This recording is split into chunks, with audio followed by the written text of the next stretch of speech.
Hi everybody, meteorologist Joe Cioffi here on this Wednesday.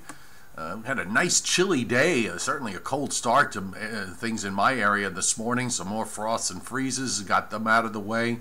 And now we're transitioning over into a warmer air mass into the eastern part of the United States for the next couple of days. Overall, the weather pattern looks fairly quiet, and there are no big storms to deal with. We've got more nuisance systems than anything else, and the pattern going into next week is going to be one of changes. We're going to be having weather systems coming through every couple of days. We've got one coming through now, a warm front in the east, a cold front that follows, and then after that we'll have another one, another warm front cold front combination that is going to be coming in for the weekend and into the first part of next week. And then beyond that, it does change a little bit.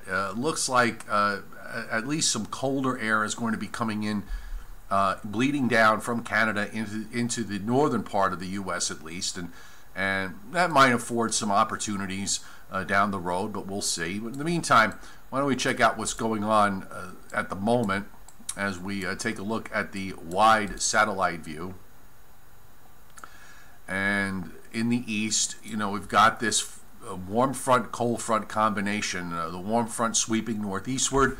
We're at that time of year where you do have, we have colder air, and the air masses are larger contrast between air masses, so you wind up with some clouds, and that's what we have, and also some showers that have been moving through parts of Pennsylvania, upstate New York, and so on. Near the coast, not very much, a few spits of rain, and that's it. And those clouds extend back out over into the Great Lakes and down into the Gulf states. So this weather system is swinging eastward.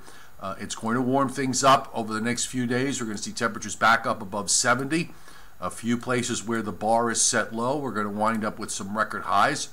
And then after that, it'll be back to cooler air for the weekend, and then we'll do it all over again Sunday into Monday. Here's the radar look in the northeast, and you can see there really isn't too much happening across the coastal areas anyway. Again, we had just a couple of spot showers go by. There's a steadier rain that's moving through western PA and upstate New York, but that's going to be going out in short order as that warm front pushes on through. Now, in the western part of the U.S., because we don't want to neglect our friends out in the west, and we do have these weather systems that are going to be coming into the Pacific Northwest over the next 5 days or so, and we are also going to see moisture move southward into northern and central California, which is some good news. There'll be some areas that'll get a decent amount of rain out of this, and for the northern Rockies and parts of the interior Northwest, they're going to see some snows out of this as well. So while the pattern is a bit on the benign side in the east, it gets a bit more active out in the west. So let's take a look at what Mr. GFS has to say, and we'll bring him up to the top. You can see it here, and I'm going to put up my little interactive box, which helps me to move things along, which you can't see. But this is the new GFS, which we have out to about 5 days worth. So let's see what the surface has to offer. First off, for this evening, you'll notice we've got those showers in the northeast. We've got some snow up through parts of Wisconsin and Minnesota and North Dakota. There's colder air. One of the things you should look at, you see this dash blue line with the number 540. That measures the relative, let's call it the relative coldness of the air. So that 540 line usually winds up being a good representation of where the rain-snow line is. Now, there are other factors that play into that. Sometimes you could be with a thickness of 534 and have rain. Sometimes you could have a thickness of 546 and have snow. There's a lot of other variables at play.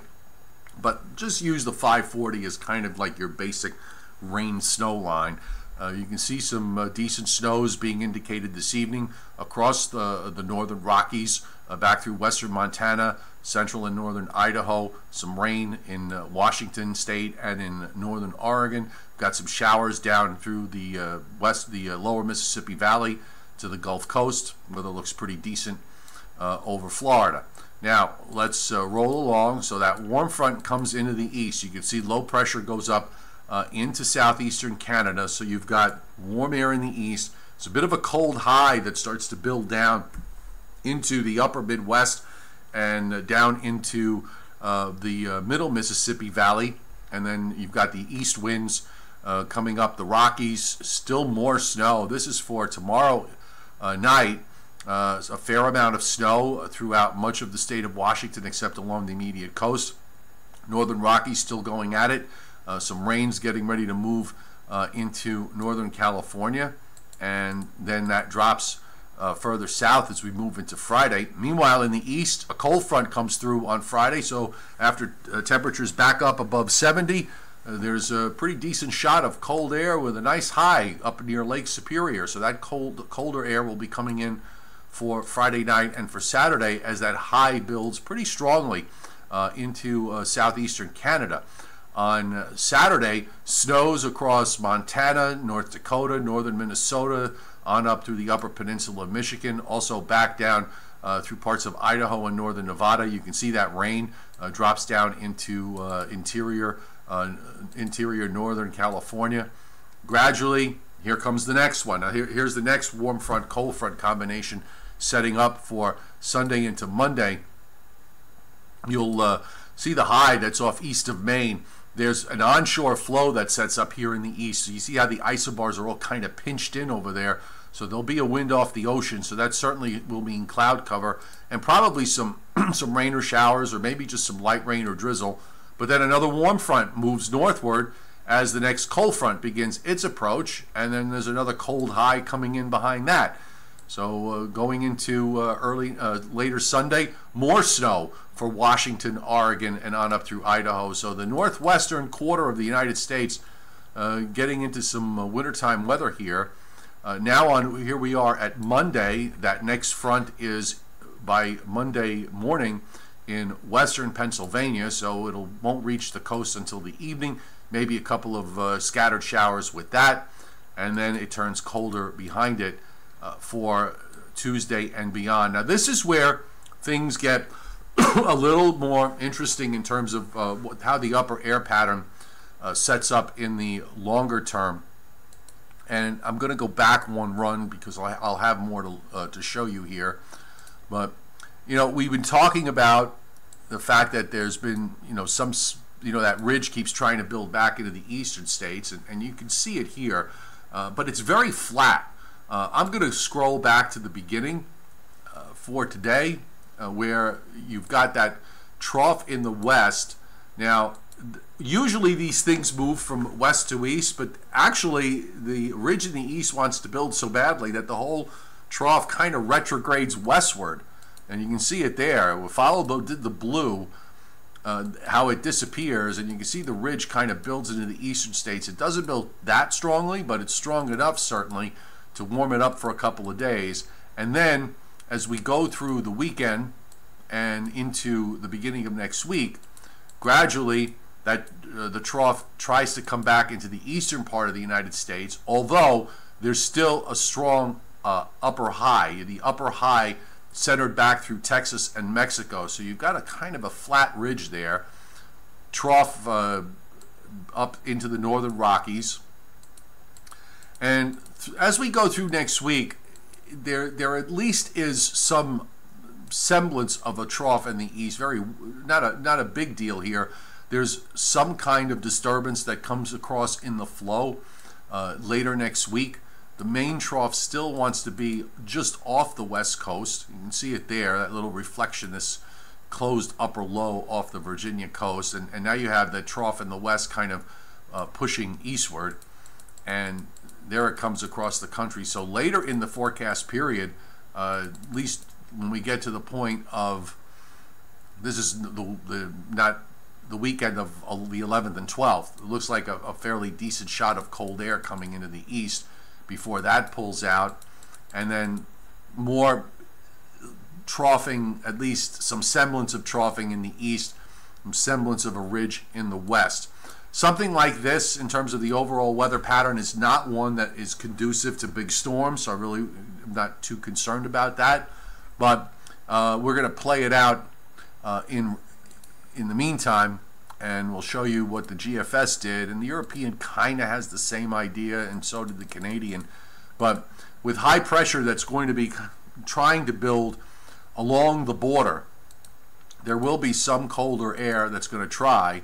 And with that weak disturbance, you do have low pressure that winds up moving across the northeast, with the low going by, on this run, it's kind of in southern Pennsylvania, northern Virginia, would bring a cold rain, maybe some snow into northern New England. Some of the overnight models had a much more bullish snow scenario for the northeast, but we're at the time now where you can't really sit on any particular run because you don't know how the upper air is actually going to play out. And that that pulls out, and then you have another shot. Here's the here we're heading now into the weekend of the 11th and 12th, which brings in this shot of cold air into the east, and then that pulls out, and you do it all over again with another front. There's no blocking in the upper atmosphere, so you're going to have weather systems moving along. If you like wintertime weather, the good news is at least it's not a locked-in ridge in the east that stays for weeks at a time. So from that standpoint, at the very least, it's a plus. But other than that, it's going to mean air masses coming in and going out. So chilly for a couple of days, warm for a day or two, chilly for a couple of days, warm for a day or two.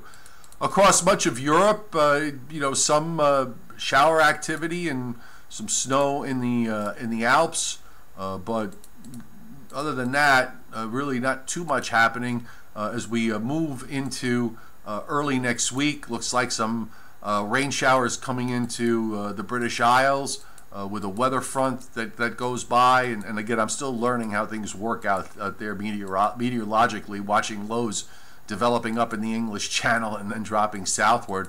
But it doesn't look like there's any big storms. There's something indicated here along about day 11 where a rather strong system approaches England, southern England, northwestern France there, and then that low kind of runs up into southern England with some snow up in Scotland. But you know what? That's so far out in the long range, who knows? And basically looks like maybe it wants to get stormier as we get into the middle part of the month. As far as Europe is concerned. So when you got the weather pattern that's kind of quiet like this, you could start looking around and seeing taking some observations with regards to where we're going in the longer term. I'm going to throw out a few things at you at this point, and just looking at one specific point here with regards to the long range. Where am I? Oh, there I am. I got to bring myself back up on the screen. So just give me 1 second. You get a lot of stats get thrown around. Everybody's trying to figure out, what the winter is going to be like. And as I've said, I've kind of stopped doing that because it is really, in my view, I mean, it's kind of fun to do, I guess, but it's really futile to try to really think you're going to be able to figure out the whole winter. It's just not my thing, and I've just given up on it. But one of the stats that was thrown at me yesterday, looking at Philadelphia specifically, looking at warm October-November combinations and what kind of winters that followed. Now, when you've had an October and a November where it's been above normal, it's a very, very small sample size. It's only 10 times in the last 118 or so years that's happened. In those instances, 8 of those 10 times the temperatures for the winter were above average, and I believe 9 out of the 10 times the snowfall was below average. But I want to really caution you on using a stat like that for one point, and here's the reason why. If nearby Philadelphia, that's talking about one specific spot. If you go, for example, two of the winters that come up on this list are the last two, 15-16 and 16-17. Well, as for last year, if you were north of 40 degrees north, or if you were north of Philadelphia by about 40 or 50 miles from there northward, the snowfall was above normal to much above normal, even though the winter as a whole was above normal temperature-wise for much of the Northeast, if not all of the Northeast. So you have to be cautious when it comes to trying to figure this out from one specific point and draw a conclusion. I'm just kind of throwing that stat out there. For example, another work against, as far as where I am on Long Island, we're working on our 1, 2, 3, 4, 6. I just want to make sure I got the count right now. 12, 13, 13, 14, 14, 15. Our sixth consecutive above normal snowfall winter. We've had 5 in a row. We're shooting for 6. 5 in a row's never happened. So now it has. Now we're going for 6 in a row. And that's never happened. We are also going for 9 out of the last 10 winters on Long Island. Now remember, it's a coastal area here. 9 out of the last 10 winters have been above average snowfall. And when we talk about average snowfall on Long Island, except right along the beaches, the average snowfall for Long Island is higher than it is, especially in Suffolk County, in the eastern part of Long Island, it's higher than it is for New York City and for some areas in north central New Jersey. Just because it's a coastal area doesn't necessarily mean it doesn't get snow. Long Island benefits a lot of times from intensifying storms just offshore, which wind up missing New York City and New Jersey, but burying where I am. I've had instances, over the last 5 years where we've had snowstorms that have produced 2 feet of snow over Long Island that, barely produced a couple of inches in New York City and nothing in New Jersey. So that, there's a big spread in what kind of snowfalls you can have. So you have to remember too, last winter was a winter where we had a lot of volatility with the temperatures, and all our big snowfalls occurred after record or near record highs. So I don't know what the signature of this winter is going to be. We won't be able to figure that out until we're well into December or early January. But in the meantime, I think the fun in all of this is watching the pattern evolve and then taking each weather system that is going to have some impact one by one and trying to figure it out. And that's what I like to do. So let me go back to you guys on the chat board. I'm going to scroll through some of your comments to see what you have to say, like Danilo Martinez, good to see you here. And yes, a back and forth pattern coming up, at least for a while. Raleigh Voigt, good to see you here. Hosea, Delvin, as always. Zachary, Taco Bell, Mike Fisher, Raymond is here. Doug Crum, Corey Badziak, and so on. So let's see, Corey's going on vacation to Napa. Really? Really, Corey? Going to be rainy and cool, but wine will fix that. Yes, there's always a solution to every problem, and if wine doesn't solve it, a cigar will.